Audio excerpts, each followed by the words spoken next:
സൂചിപ്പിച്ചല്ലോ. ഒരു ഘട്ടത്തിലും നമ്മുടെ അടുത്ത് കൃത്യമായിട്ട് എവിടെയാണ് ഉള്ളതെന്ന് സംബന്ധിച്ചുള്ള ഒരു വിവരം എന്തെങ്കിലും നൽകുന്ന സാഹചര്യം ഉണ്ടായിട്ടുണ്ടോ? ഇല്ല, ഇത് ഉണ്ടായിട്ടില്ല. അവര് പറഞ്ഞു അത് വെള്ളത്തിൽ, കാരണം അത് വെള്ളത്തിലാണെന്നുള്ള ചാൻസ്, കാരണം ഏകദേശം അവിടെ 90% നമ്മൾ പറഞ്ഞ സ്പോട്ടിൽ മണ്ണെടുത്ത് കഴിഞ്ഞതിന് ശേഷമാണ് അത് വെള്ളത്തിലാണെന്നുള്ള അനുമാനം. അവർക്കും ബോധ്യമില്ലായിരുന്നു എന്നുള്ളത്? ഇല്ല, അവർക്ക് ബോധ്യമുണ്ടായിരുന്നില്ല. പക്ഷെ ഇപ്പം പറയുന്നത് ആ വാഹനത്തിനകത്ത് ഒരു 6 ദിവസത്തോളം നിൽക്കാൻ കഴിയുന്ന സാഹചര്യം ഉണ്ടായിരുന്നു എന്നുള്ളതാണ്. ഉണ്ടായിരിക്കാം, പക്ഷെ അതിനുള്ള അവർക്ക് എന്തുകൊണ്ട് അപ്പൊ ആദ്യം അവരെ വെള്ളത്തിൽ ഇങ്ങനെ ഒരാൾ ഉണ്ട് അവരെ പറഞ്ഞിട്ട് എന്തുകൊണ്ട് നമ്മൾ മറച്ചു വെച്ചു? ഞങ്ങളോട് ആരും പറഞ്ഞിട്ടുണ്ടായിരുന്നില്ല വെള്ളത്തിലാണെന്നുള്ളത്. ഏതെങ്കിലും തരത്തിൽ മിസ്ലീഡ് ചെയ്തു എന്നുള്ള രീതിയിലേക്കാണ് പറഞ്ഞു വരുന്നത്.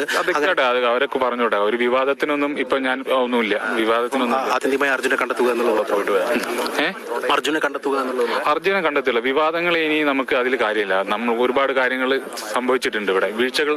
അത് ആദ്യ ഘട്ടത്തിൽ നല്ല രീതിയിൽ ഉണ്ടായിരുന്നു. അതുകൊണ്ടായിരുന്നല്ലോ ഈ മീഡിയ എല്ലാവരും